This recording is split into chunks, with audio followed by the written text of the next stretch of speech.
The leather strap bit into my forearm, the buckle clicking with a finality that sounded like a gunshot. I could smell the antiseptic, a sharp, stinging scent that burned my nostrils. I could hear the warden's heavy breathing behind the glass, the soft hum of the fluorescent lights, and the frantic pounding of my own heart against my ribs. I was lying on the gurney, the cold steel beneath me leaching the warmth from my skin. This was it. The walk down the hallway had been a blur of gray concrete and silent guards. Now, the needle was coming.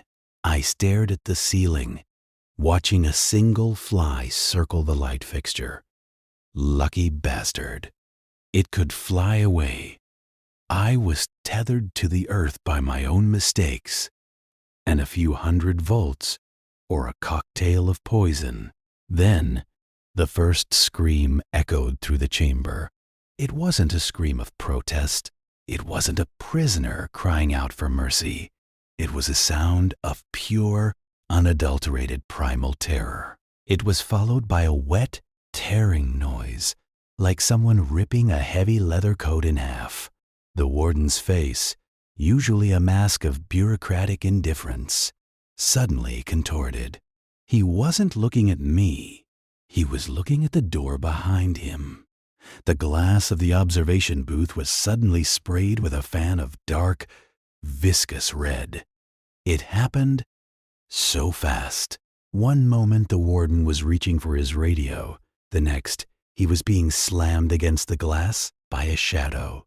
The glass didn't break, but the sound of his head hitting it, a dull, sickening thud, vibrated through the room. I strained against my restraints, the leather cutting deep into my wrists. I saw a hand press against the glass. It was pale, the fingernails torn off, leaving raw, bleeding stumps. The fingers smeared the blood into a chaotic pattern. Then I saw the face. It was one of the guards, Miller, but it wasn't Miller. His jaw hung at an impossible angle, swinging loosely as if the hinge had been shattered.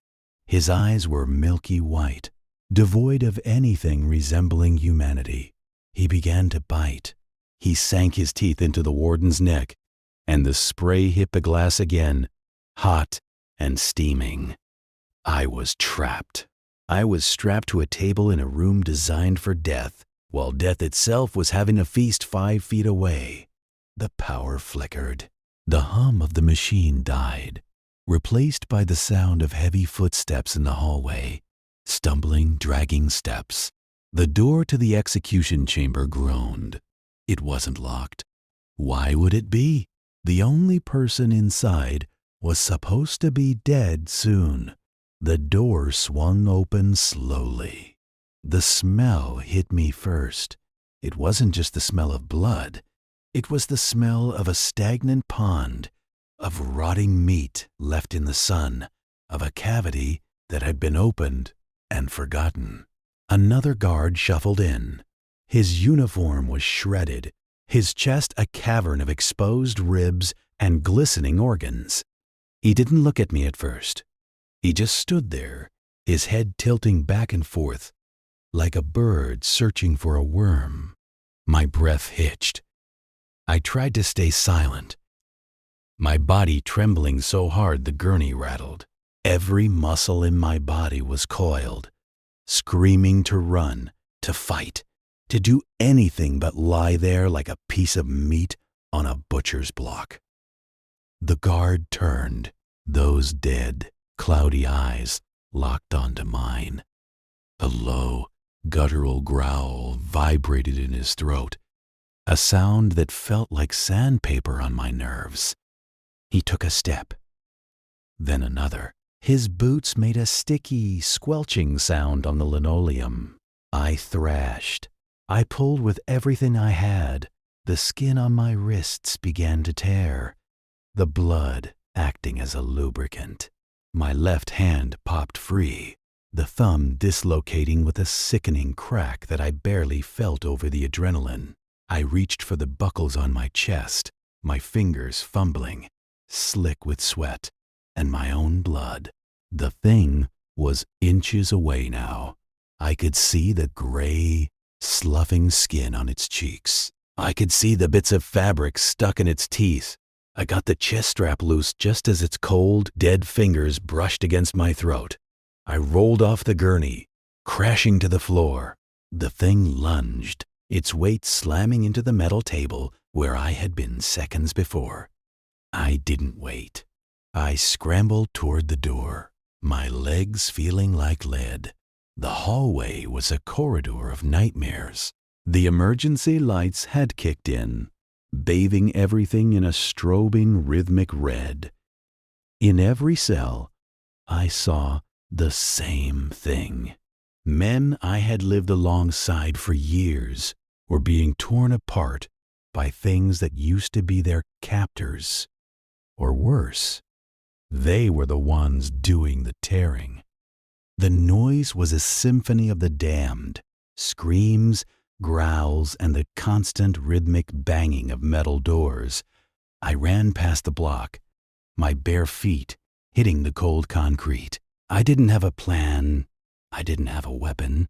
I just had the singular, burning desire to not be eaten. I reached the heavy iron gate that led to the central hub. It was jammed. A body was wedged in the tracks, a prisoner, his face half gone, his hand still clutching the bars in a final, desperate act of survival. I had to squeeze through. I pushed against the cold meat of his shoulder, the skin feeling like wet paper. As I moved past, his head snapped toward me, the teeth clicking inches from my ear. I burst into the hub. It was a massacre. The central desk was overturned. Monitors were smashed. A group of 4 of them were crouched over something in the center of the room, their backs to me. They were hunched over, their shoulders rising and falling in time with the wet sounds of their feast. I stayed low, hugging the shadows of the wall. I needed to get to the armory, or at least the guard station. I needed a key, a gun, a shiv, anything. I saw a fallen baton near a pile of discarded paperwork. I lunged for it, my fingers gripping the cold rubber handle. It felt pathetic, a toy against the apocalypse, but it was something. Suddenly, the shadows in the corner shifted. A figure stepped out. It wasn't a zombie. It was a man in a jumpsuit like mine, Jackson, a guy from the end of the hall who was in for 3 counts of armed robbery. He held a bloody shiv in his hand, his eyes wide and wild. We stared at each other for a second, 2 dead men walking in a world that had decided to stop making sense. He didn't say a word. He just pointed toward the main exit. We started to move together. A silent pact formed in the blood and the dark. We reached the heavy doors leading to the outer yard. Through the reinforced glass, I could see the searchlights sweeping the perimeter, but there was no one manning them. They were just swinging aimlessly in the wind. The yard was filled with them. Hundreds of figures, wandering through the rain, their silhouettes jagged against the concrete. They weren't fighting. They weren't shouting. They were just waiting, waiting for the sound of a heart beating. We backed away from the door. There was no way out through the front. The only other way was the tunnels, the old maintenance corridors that ran beneath the prison. They were dark, cramped, and likely filled with the things that had crawled out of the infirmary. But we didn't have a choice. Behind us, the things in the hub had finished their meal. They were standing up, their heads turning toward the smell of the living. I looked at Jackson. He nodded, his face pale. We turned and headed for the maintenance hatch.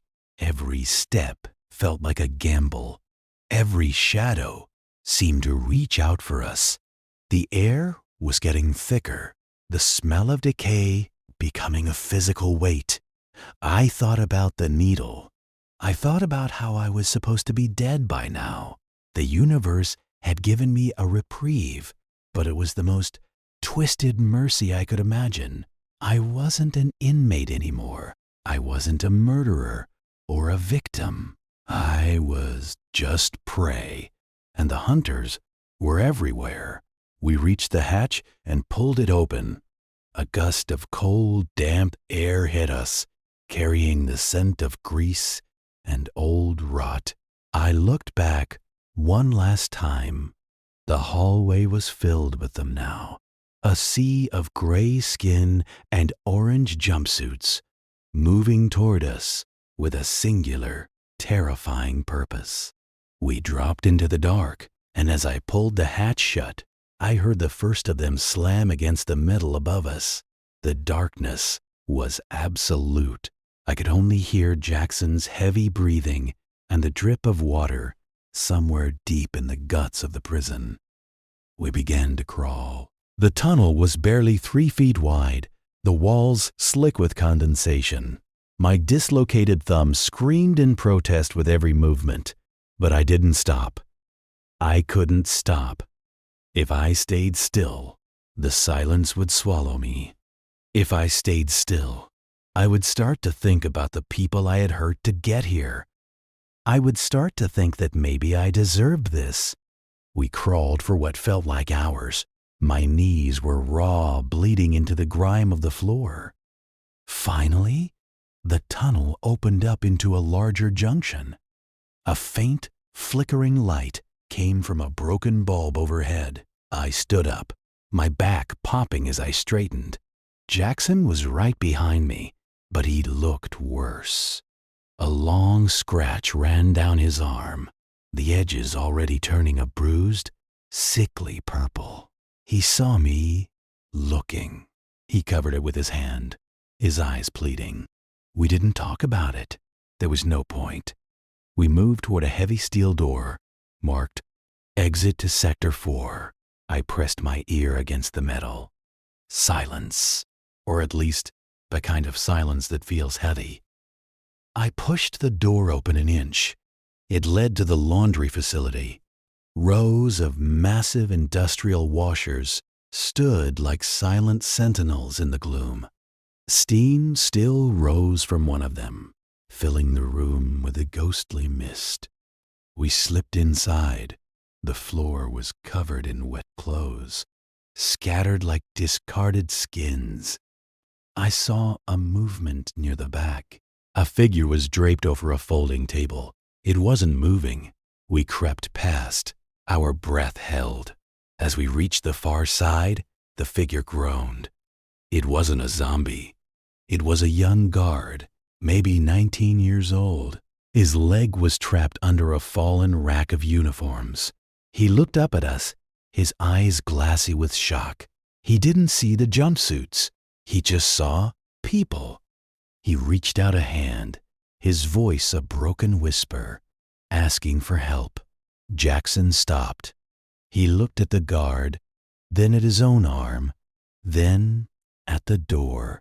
I saw the calculation in his eyes. It was the same calculation I had seen 1,000 times in the yard. Survival at any cost. I looked at the guard's belt. He had a holster. A Glock 17 was tucked securely inside. I didn't think, I just moved. I knelt beside him, my hands shaking. I wasn't reaching for his hand. I was reaching for the gun. He realized it too late. His eyes widened, not with fear of the monsters, but with the realization that the world he knew was gone. I felt the cold polymer of the grip. I pulled it free. It felt heavy. It felt like power. Just as I stood up, the steam in the room shifted. From behind the washers, 3 of them emerged. They didn't shuffle. They ran. They were the new ones. Freshly turned, their muscles still fueled by the last remnants of human adrenaline. I raised the gun. My hands were trembling so much I had to use both to steady the sight. I pulled the trigger. The crack of the gunshot was deafening in the small space. The first one's head snapped back, a spray of gray matter hitting the white tiles. The other two didn't flinch. They didn't care. I fired again and again. The guard on the floor started screaming. The noise was like a dinner bell.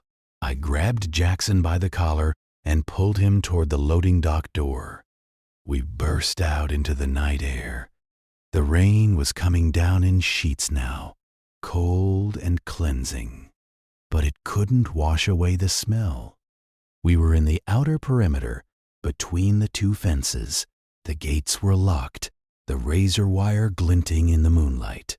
Behind us, the laundry room was a chaotic mess of shadows and screams. I looked at the gun. 3 rounds left. I looked at the fence. It was 20 feet high. And then I heard it. A siren. Not the prison alarm, but something further away. The city, the world outside these walls was burning too. I realized then that there was no outside to run to. The prison hadn't just been overrun. The world had become the prison. I gripped the fence, the wire cutting into my palms, and started to climb. I was a death row inmate, and, for the first time in my life, I was terrified of living. The wire tore through the thick fabric of my orange jumpsuit as if it were nothing more than wet tissue paper. I didn't feel the sting of the metal, not at first. All I felt was the vibration of the fence as Jackson struggled below me, his boots kicking frantically against the chain link. Every rattle of the steel felt like a gunshot in the dead of the night, a signal to whatever was left in that yard that dinner was served. I reached the top, my fingers raw and slick, with a mixture of rain and blood, and looked down. The razor wire was a silver crown of thorns, glinting in the moonlight. I didn't have time to be careful. I threw my weight over, the barbs catching my thigh and shoulder, pulling and shredding. I hit the ground on the other side with a bone-jarring thud, the breath leaving my lungs in a sharp, cold burst.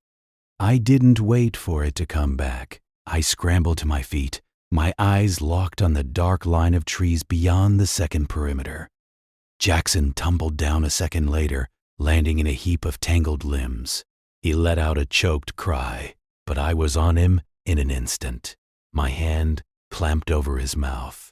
I leaned in close, the smell of gunpowder and old sweat clinging to us both. I told him to shut up or I'd leave him for the things at the gate. His eyes were wide, white circles of pure terror, reflecting the dying orange glow of the prison fires behind us. He nodded, and I let go. We didn't run. We moved with a desperate hunched-over shuffle, staying low to the ground. The gap between the fences was a no-man's land of mud and gravel. To our left, the main gate was a cluster of stalled vehicles and flickering headlights. I saw silhouettes moving between the cars, staggering, jerky movements that didn't belong to anything living. The rain was getting heavier now, turning the world into a gray, blurred nightmare. We reached the second fence, the outer limit. This one was topped with even more wire, but a section had been compromised. A transport bus had slammed into the gate hours ago. The nose of the vehicle buried in the mesh, the metal peeled back like a tin can. We climbed over the hood of the bus. Inside, I saw the driver slumped over the wheel. Then his head turned. It was a slow, mechanical movement. His jaw was hanging by a single tendon, and his eyes were clouded over with a milky, stagnant film. He let out a sound, not a groan, but a wet, whistling hiss through a throat filled with blood. He clawed at the windshield, his fingernails snapping against the glass with a sound like hailstones. I didn't use the gun. I couldn't afford the sound. I just looked away and dropped down onto the asphalt of the service road. We were out. For the first time in 7 years, I wasn't behind bars, but the freedom tasted like ash and copper. We ran into the woods, the branches whipping at our faces like lashes. I kept the gun tucked into the waistband of my ruined pants, my hand hovering near the grip. 3 rounds. 3 chances to decide how it ended for me or Jackson. The forest was thick with the scent of pine and rot. It was a strange juxtaposition.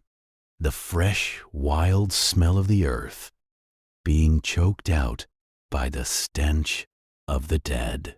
We pushed through for what felt like hours, the adrenaline finally beginning to ebb, replaced by a crushing, leaden exhaustion. My thigh was screaming where the razor wire had caught it, the blood warm against the cold rain. We found a small maintenance shed about a mile from the prison perimeter. It was a leaning structure of rotted wood and corrugated tin, half hidden by overgrown briars. I kicked the door open, the gun raised, empty. Just a rusted lawnmower and some smelling bags of fertilizer. I shoved Jackson inside and followed, sliding the bolt home. We collapsed onto the dirt floor, the silence of the shed feeling heavy and unnatural. Outside, the rain hammered on the tin roof, a rhythmic drumming that drowned out the world. Jackson started to shake. It started in his hands and moved to his shoulders until his whole body was vibrating with a primal, uncontrollable tremor. He began to whisper something, a prayer maybe, or just a list of names. I didn't want to hear it. I sat against the wall, the Glock heavy in my lap. I closed my eyes, but the images were burned into my retinas. The way the guard's neck had looked when it was torn open, the way the light had left his eyes only to be replaced by that hungry, vacant stare. I was supposed to die on Tuesday. The state had a needle with my name on it.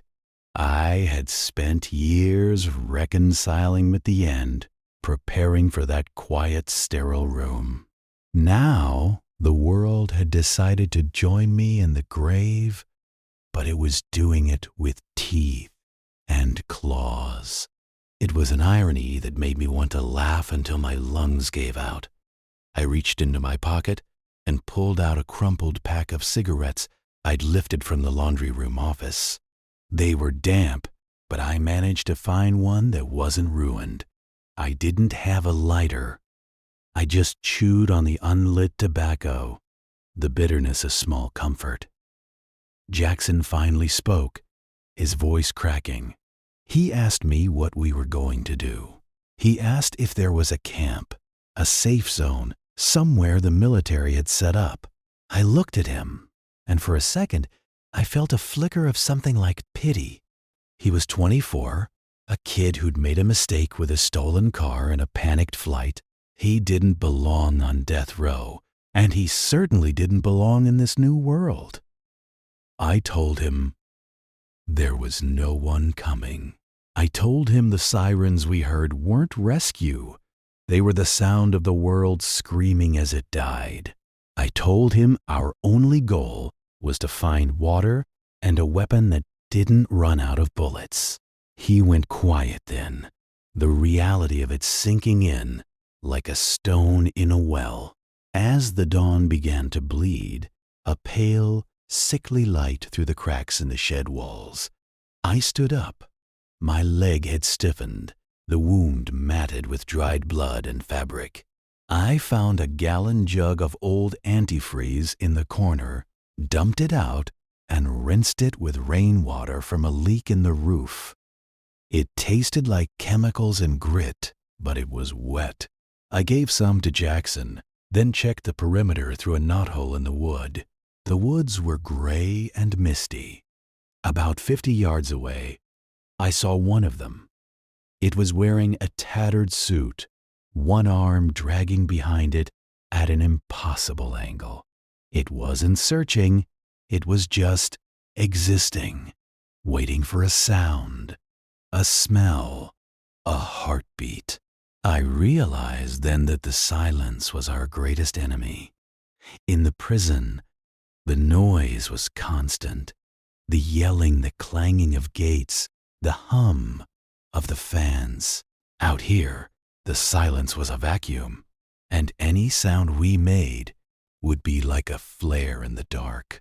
I grabbed a heavy iron pry bar from the corner of the shed. It was about 2 feet long, rusted but solid.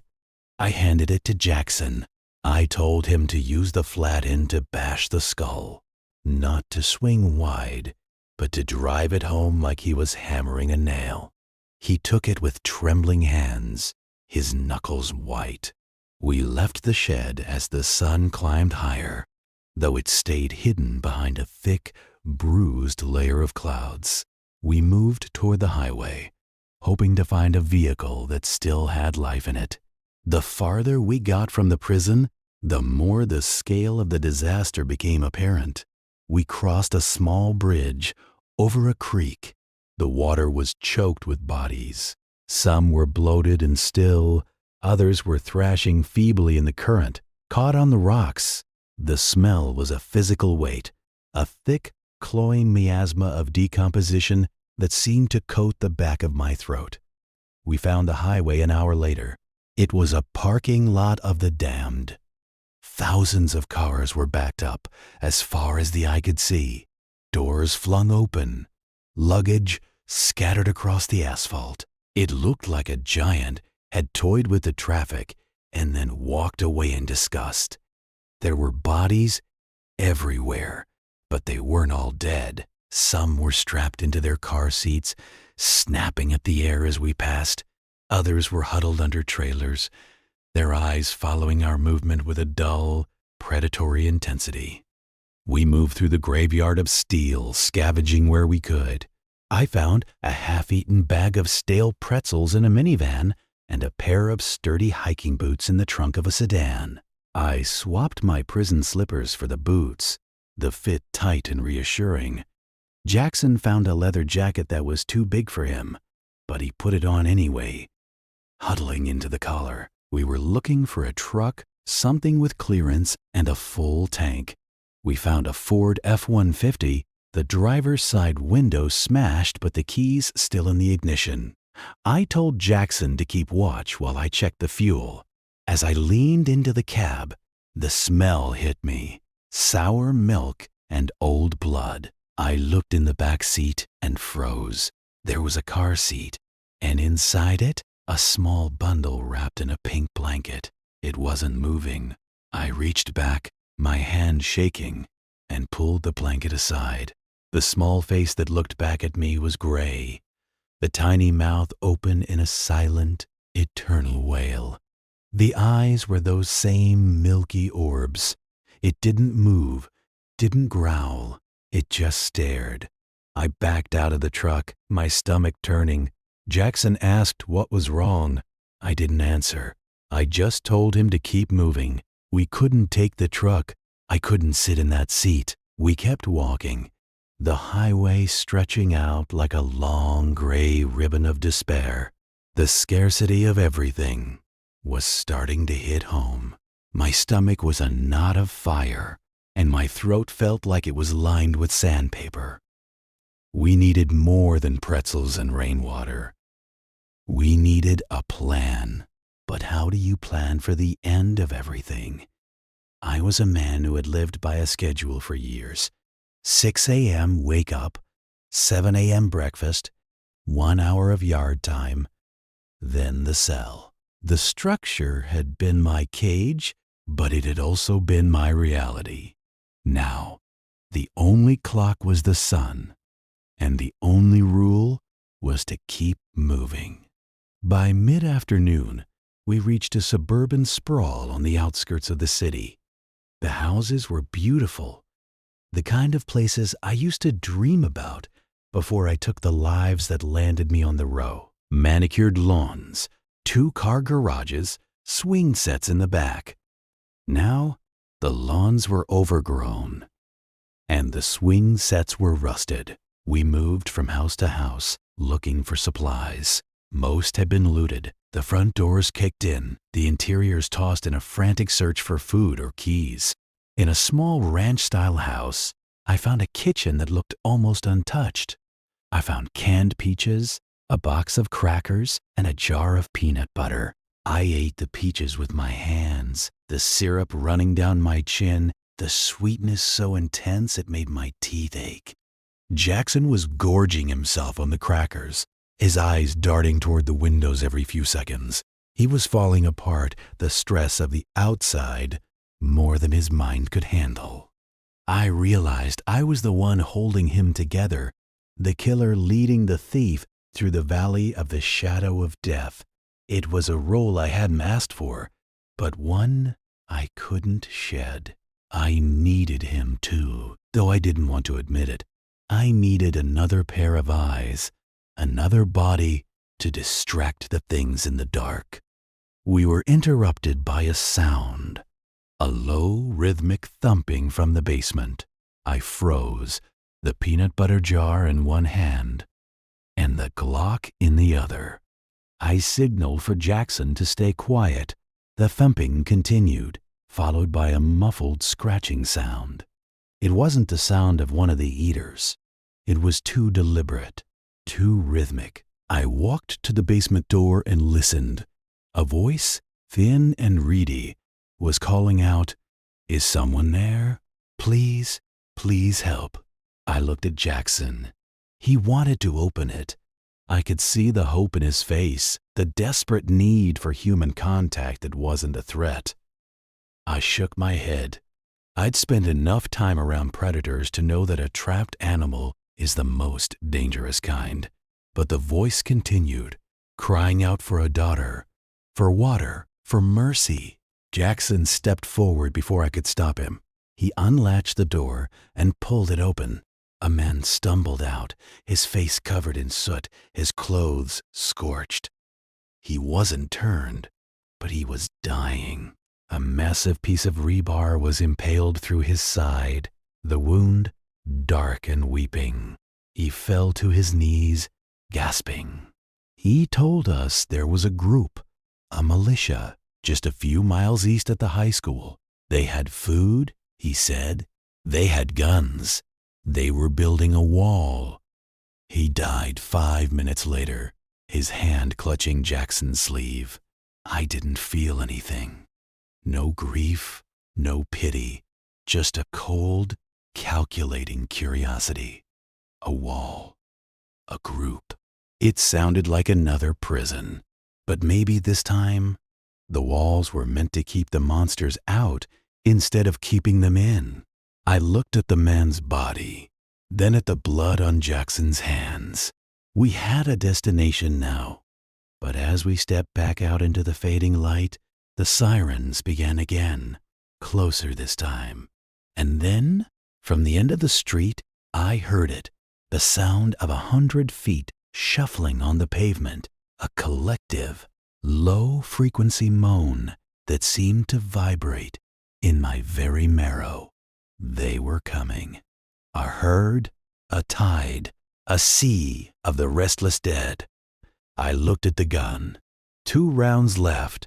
I'd used one to end the man's suffering before we left the house. I couldn't leave him to turn. 2 rounds. 2 lives. I gripped the Glock until my knuckles turned white.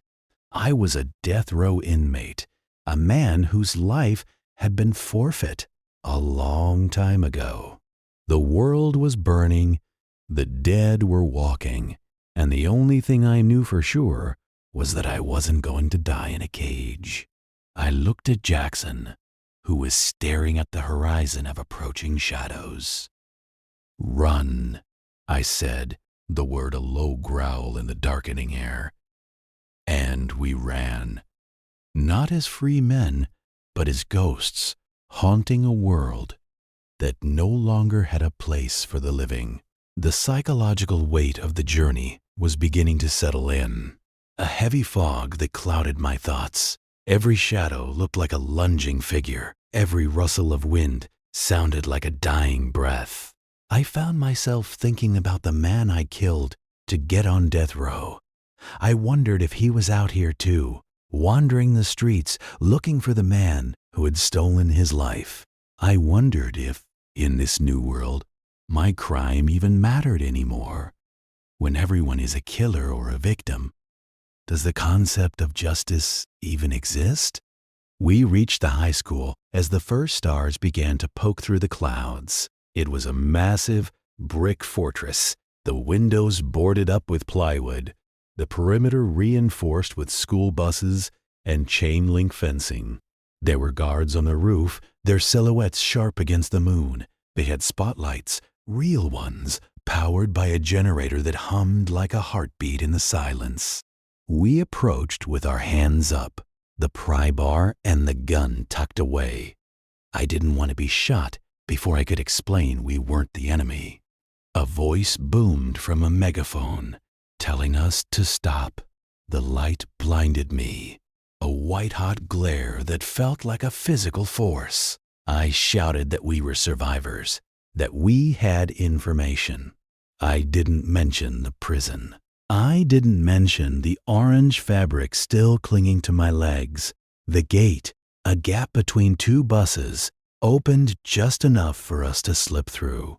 We were met by 4 men with shotguns and a woman with a cold, analytical gaze. She looked us over, her eyes lingering on the blood on my clothes and the hollow look in Jackson's eyes. She asked where we came from. I told her the truth, or a version of it. I told her we came from the north, that the city was gone, that the dead were moving in herds. She didn't look surprised. She just looked tired.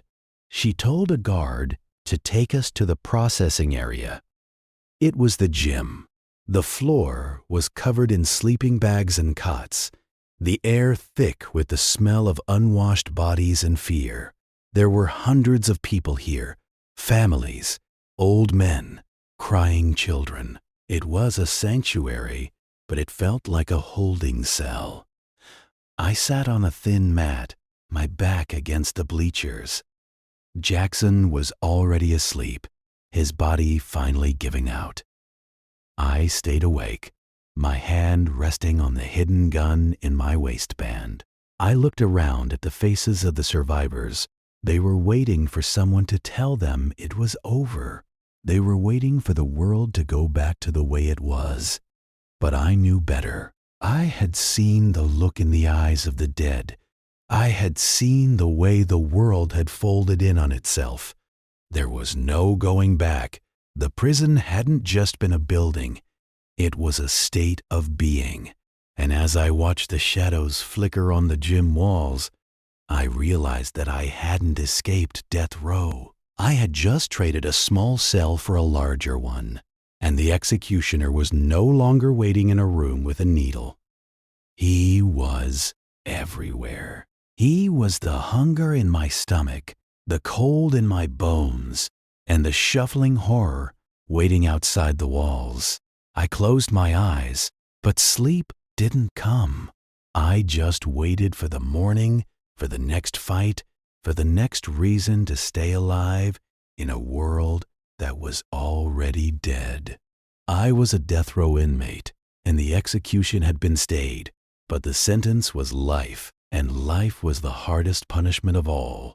I reached out and touched the cold metal of the pry bar Jackson had dropped. It felt more real than the dreams I used to have in my cell.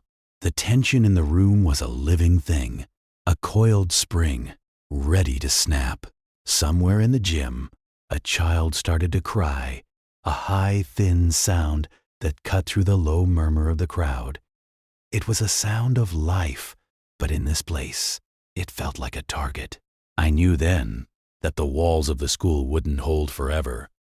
No walls would.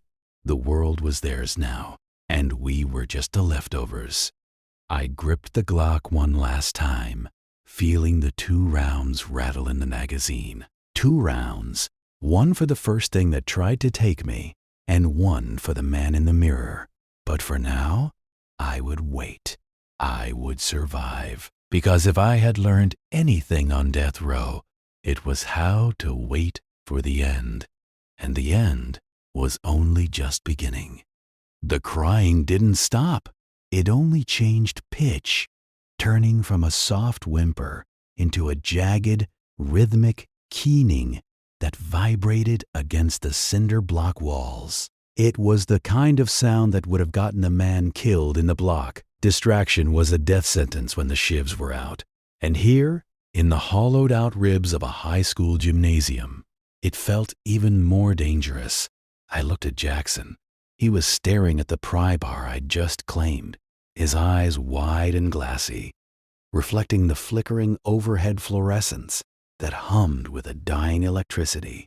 He looked like a man who had forgotten how to breathe, his chest hitching in shallow, useless bursts. I didn't blame him. Most of these people were still living in the world that ended a week ago, a world of insurance premiums and grocery lists. I'd been living in the end times for 6 years, staring at a calendar that ended with a needle in my arm. This wasn't a tragedy to me. It was just a change in venue. The gym smelled of stale sweat, unwashed bodies, and the copper tang of old blood that had been tracked in on the soles of sneakers. There were about 50 of us left. Some were huddled on the bleachers, their shadows cast long and distorted against the hardwood floor. Others paced the perimeter like caged animals. In the center, a man named Miller was trying to play king. Miller had been a deputy in a county 2 over before the dead started walking, and he still wore his uniform like it meant something. It was stained, the badge tarnished by grease and God knows what, but he clung to the authority of it, because without it, he was just another piece of meat waiting for the grinder. He was watching me. He knew where I'd come from. He'd seen the orange jumpsuit I discarded in the locker room for a set of stolen gray sweats. But the way I carried myself was a brand that wouldn't wash off. The scratching started at the north exit. It was a dry, frantic sound, like dry husks of corn rubbing together in a high wind. It wasn't just one of them. It was dozens. The child's mother tried to muffle the kid's face against her chest, but the panic had already set in. The sound was a beacon. I felt the vibration through the floorboards, the rhythmic thud of bodies leaning against the heavy steel doors. Miller stood up, his hand hovering over the empty holster on his hip. He looked at the doors, then back at me, his face a mask of sweating, pale desperation. "We need to barricade the equipment room," Miller barked, his voice cracking. "Move the mats. Use the benches." Nobody moved. The fear had turned them to stone. I didn't move, because I knew it was useless. You don't barricade against a rising tide. You either get to high ground or you drown. I gripped the pry bar, the cold steel biting into my palm. It was heavy, balanced toward the hook. A good tool. A better weapon. "Jackson," I whispered, my voice low and gravelly from years of silence. "Get up. We're leaving." Jackson blinked, his gaze finally snapping to mine. Leaving? Where? "It's dark out there.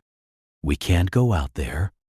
We can't stay here," I said, leaning in so only he could hear. "This place is a coffin.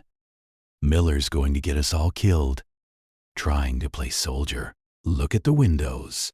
The gym had those high, narrow windows near the ceiling. In the moonlight, I could see the silhouettes of hands, black, rotting fingers, smearing against the glass. They were climbing on top of each other, building a ramp of their own dead to reach the light. It was only a matter of time before the glass gave way. Miller marched toward me, his chest puffed out. "I told you to get on those mats. Convict, don't think I've forgotten who you are. I'll put you down myself if you start trouble." I looked at him, and for a second, I wasn't in the gym. I was back in the intake center, watching a guard beat a man for a packet of sugar. Miller had that same look in his eyes, the look of a man who needed someone to be beneath him so he could feel like he was still on top. I didn't say a word. I just raised the Glock, not aiming it, but letting him see the dull finish of the slide. He froze. The room went silent. Even the kids stopped crying. "You've got 2 rounds in that thing," Miller sneered, though his voice was trembling. "I've got 20 people here who'll tear you apart if I give the word." "You've got 20 sheep," I said, my voice cutting through the tension like a blade. "And they're about to be slaughtered." Listen, a sharp crack echoed through the gym. One of the high windows had shattered. A body tumbled through, hitting the hardwood with a sickening crunch of breaking bones. It was a girl, maybe 20, wearing a tattered prom dress. Half her face was gone, the jaw hanging by a single tendon. But she didn't care about the fall. She rolled over, her dead eyes catching the light, and let out a sound that wasn't human, a wet, rattling hiss. Then the floodgates opened. The glass didn't just break, it exploded inward as the weight of the things outside became too much.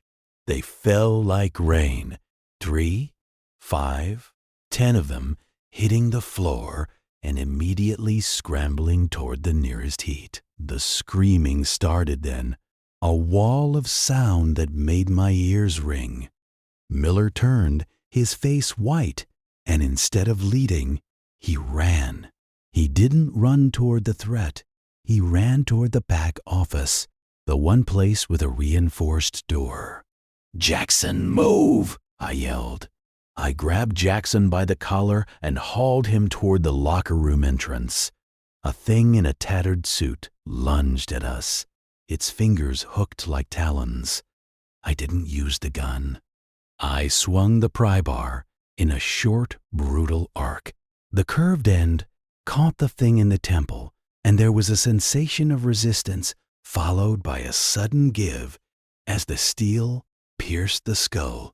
It went down like a sack of stones. I didn't wait to see it hit the floor. The gym was a nightmare of motion. The sheep were being harvested. I saw the woman with the child go down under a heap of gray, reaching limbs. I saw a man I'd shared a granola bar with an hour ago get his throat ripped out in a spray of crimson that looked black under the dim lights. The betrayal wasn't Miller running. It was the realization that, in this new world, the only thing more dangerous than the dead were the people you thought were on your side. We reached the locker room door just as Miller was trying to slam it shut from the other side.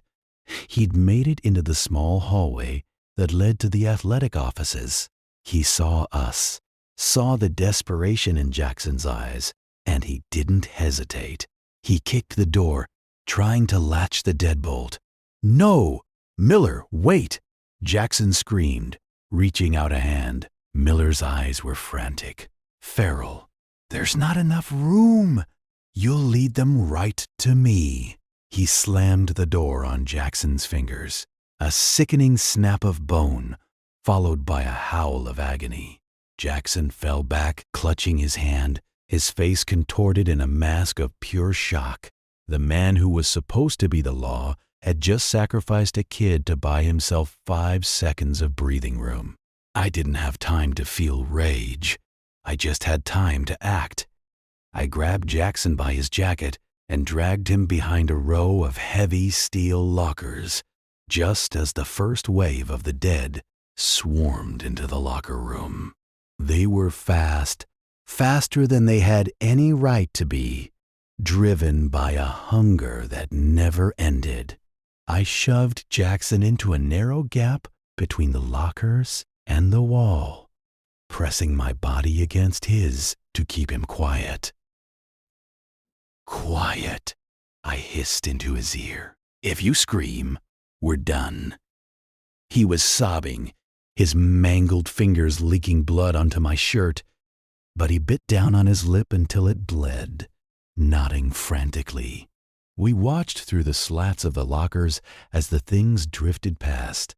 They moved with a jerky, unnatural grace, their heads tilting as they caught the scent of the living.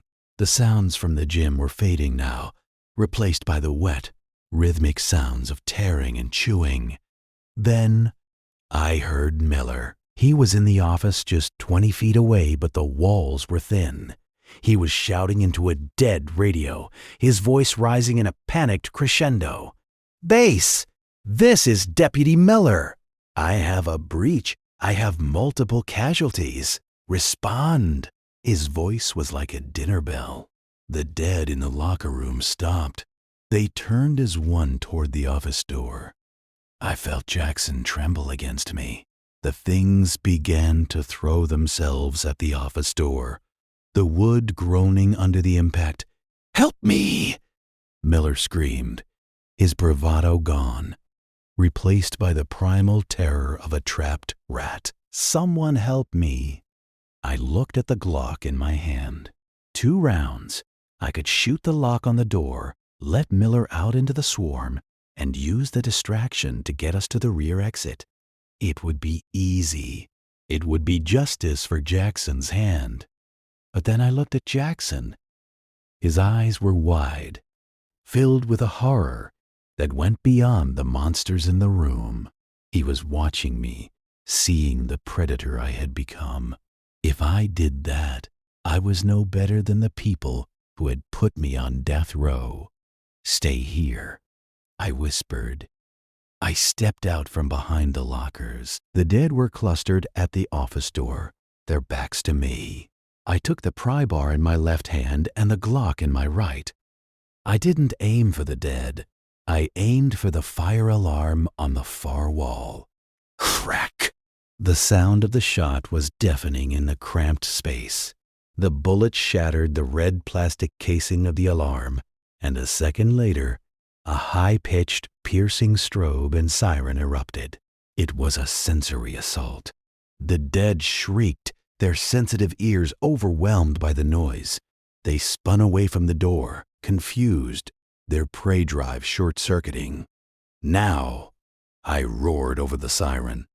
The office door cracked open. Miller peered out, his eyes bloodshot. He saw the opening and bolted, sprinting past the disoriented dead, toward the rear exit.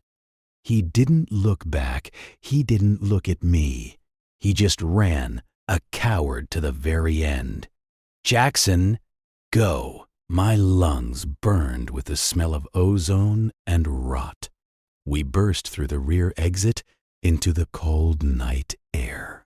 The rain was falling now, a fine freezing mist that blurred the world into shades of charcoal and ash. We didn't stop until we reached the edge of the woods, the school a dark, screaming silhouette behind us. We crouched in the undergrowth, gasping for air. Jackson was slumped against a tree, cradling his ruined hand. He looked at me, his face pale in the moonlight. "Why?" he wheezed. "Why did you save him? He tried to kill us." I looked down at the Glock. 1 round left, the one for the man in the mirror.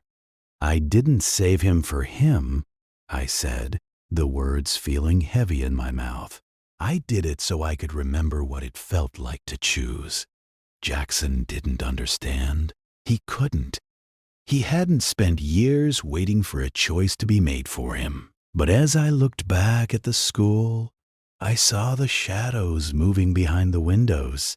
The world was a graveyard now, and the rules of the old world, the laws, the badges, The sentences were nothing but dust. We sat there for a long time, listening to the rain and the distant, fading siren. The betrayal of Miller had left a bitter taste in my mouth, a reminder that the monsters weren't just the ones with the gray skin and the empty eyes. The real monsters were the ones who would step over your corpse to stay dry. "We need to move," I said, standing up. My joints creaked, a reminder of the years spent on a thin mattress in a 6x9 cell. The noise will bring more of them. "Where are we going?" Jackson asked, his voice small. I looked out into the dark expanse of the woods. There were no lights on the horizon, no sirens of rescue, no signs of a world that still cared. "Away from people," I said. "People are what get you killed." We started walking, the wet leaves muffling our footsteps. Every snap of a twig made my heart hammer against my ribs. But the fear was different now. It wasn't the cold, paralyzing fear of the executioner's walk. It was the hot, sharp fear of the hunt. I felt the weight of the pry bar in my hand, the familiar coldness of the steel. I had lived my life in a cage, waiting for the end. Now the doors were open, and the end was everywhere. As we moved deeper into the trees, I thought about the woman and the child in the gym. I thought about the way the light had left their eyes. I had survived, but survival felt like a hollow victory when you were the only one left to witness it. I looked at Jackson, trudging along beside me, his spirit broken, his body mangled.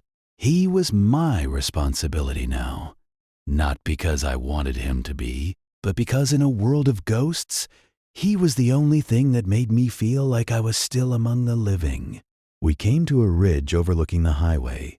Below us, a line of stalled cars stretched out like a funeral procession. Their headlights dimmed to a dull yellow glow as their batteries died. Figures moved between the vehicles, slow, rhythmic shapes that drifted like smoke. There were thousands of them, a sea of the damned, filling the arteries of the world. "Look," Jackson whispered, pointing toward the horizon. In the distance, a faint orange glow flickered. A fire, maybe a camp, maybe a city burning. It didn't matter. It was a sign of life, and in this world, life was just a target. "We stay off the roads," I said, turning away from the light. "We stay in the shadows." I gripped the Glock, feeling that last round rattling in the magazine. It was a small weight, but it felt heavier than the pry bar. It was my exit strategy, my final say in a world that had tried to take everything from me. But as I looked at Jackson, I realized I wasn't ready to use it yet. The wait was over, but the story was still being written. We disappeared into the dark, two ghosts moving through a landscape of nightmares. I was a death row inmate, and I had been given a reprieve. But as the wind howled through the trees, carrying the scent of decay and the distant, eternal hunger of the dead, I knew that the sentence hadn't been commuted. It had just been expanded. The whole world was the cell now, and we were all just waiting for our names to be called. The rain turned to sleet, stinging my skin, but I welcomed the pain. It was a reminder that I could still feel. I reached out and caught Jackson's shoulder, steadying him as he stumbled. He looked up at me, and for the first time, I saw a flicker of something other than terror in his eyes. It was trust, a dangerous thing to have in the apocalypse, but as we walked into the unknown, it was the only thing we had left.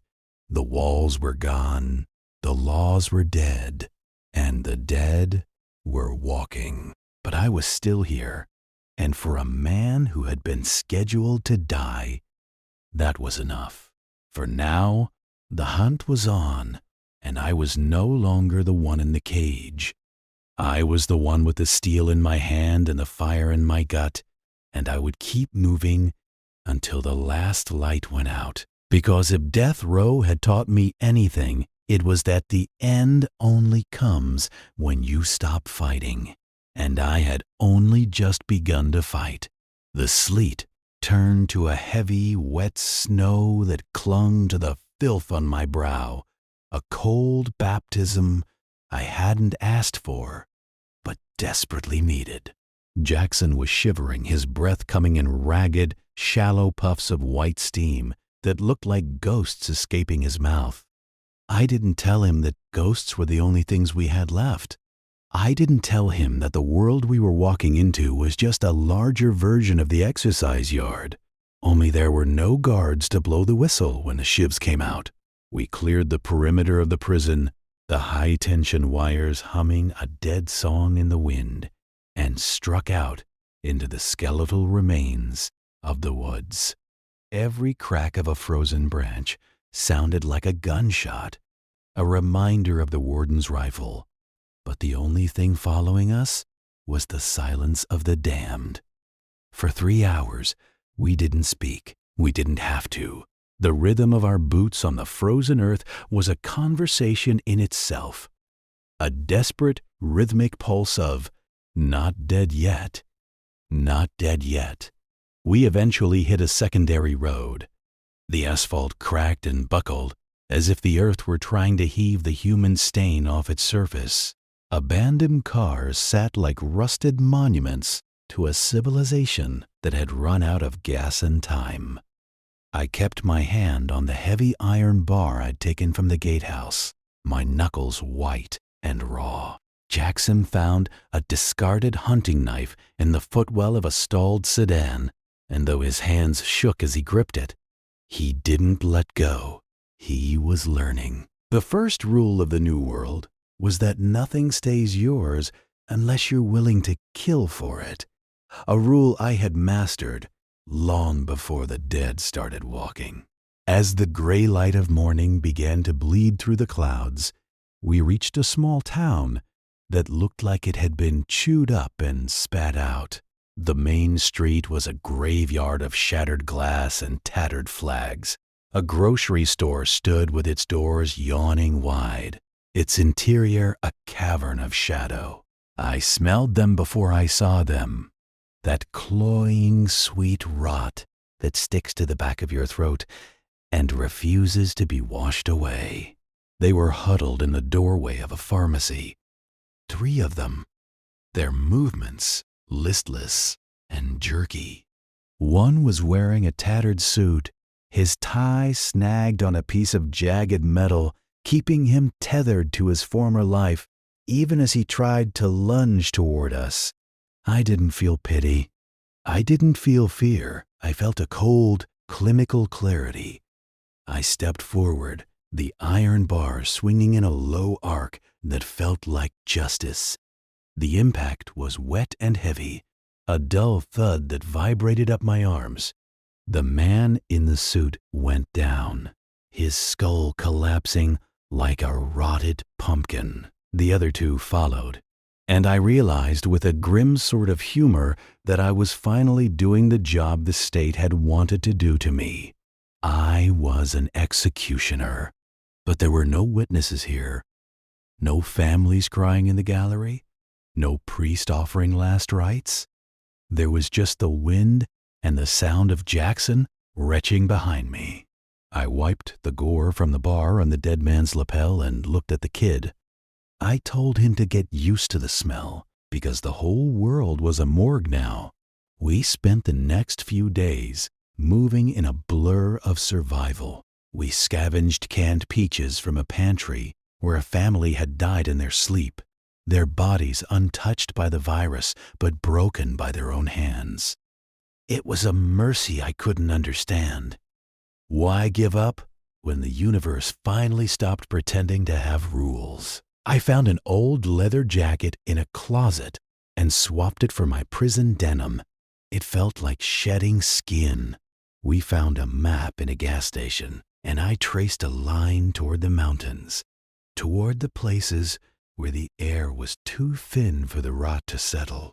Jackson started talking more, telling me about his sister in Virginia, about the life he'd had before a bad decision and a worse lawyer landed him in the cell next to mine. I listened, but I didn't offer anything back. My past was a closed file sealed by a judge who was probably a shambling wreck in a black robe by now. My name didn't matter. My crime didn't matter. All that mattered was the weight of the steel in my hand and the way I could hear a walker's footsteps over the howl of the storm. I was a predator in a world of prey, and for the first time in my life, that made me the hero of the story. The turning point came when we reached the outskirts of a larger city. We had to cross a bridge, a massive concrete span that looked like a rib cage arched over a frozen river. It was choked with cars, a metallic barricade that forced us to weave through the narrow gaps. Halfway across, we heard it, a sound like 1,000 dry leaves skittering across pavement. A horde was moving up the opposite bank. Hundreds of them. A slow-motion tidal wave of gray flesh and hungry eyes. We tried to double back, but they were behind us too, emerging from the stalls of the traffic jam. We were trapped in the middle of the bridge, the sky darkening with a fresh storm, the wind whipping the snow into a blinding veil. Jackson panicked, his eyes darting toward the railing and the drop into the icy water below. I grabbed him by the collar and slammed him against a van. My face inches from his. I told him that if he jumped, the river would kill him in minutes.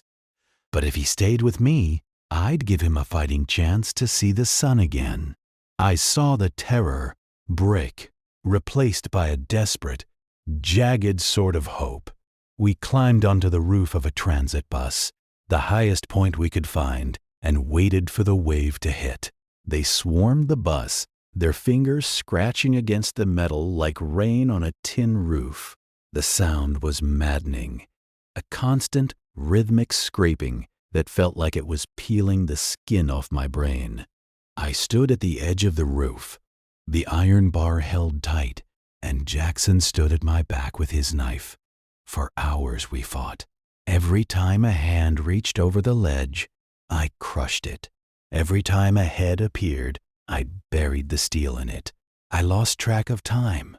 I lost track of the cold. There was only the swing, the impact, and the recoil. I felt a strange sort of ecstasy, a wild, feral joy that I had been denied in the sterile halls of Death Row. This was the life I had been born for. I wasn't an inmate. I was a warrior. I wasn't waiting for a needle. I was wielding a hammer. But then the bus began to rock. The sheer weight of the bodies pressing against the sides was tilting it toward the railing of the bridge. I looked at Jackson and saw the realization hit him. The bus was going over, and we were going with it. I grabbed a coil of rope from the luggage rack on top of the bus, a heavy nylon cord that had survived the end of the world. I looped it around a structural strut on the bridge's suspension cable and tied it with a knot that hadn't failed me since I was a boy on the docks. I shoved the other end into Jackson's hands. I told him to climb, to get to the upper cables, and keep going until he hit the support tower. He looked at me, his face pale and streaked with soot, and asked me what I was going to do. I didn't answer. I just kicked his feet toward the cable and watched him scramble up. The bus groaned, a deep, metallic scream of protesting steel, and the rear wheels left the pavement. I had seconds. I didn't follow him up. I couldn't. The weight of the horde was too great. If I moved, the shift in balance would send the bus over before he reached the safety of the tower. I had to be the anchor. I had to be the weight that held the world in place for one more minute.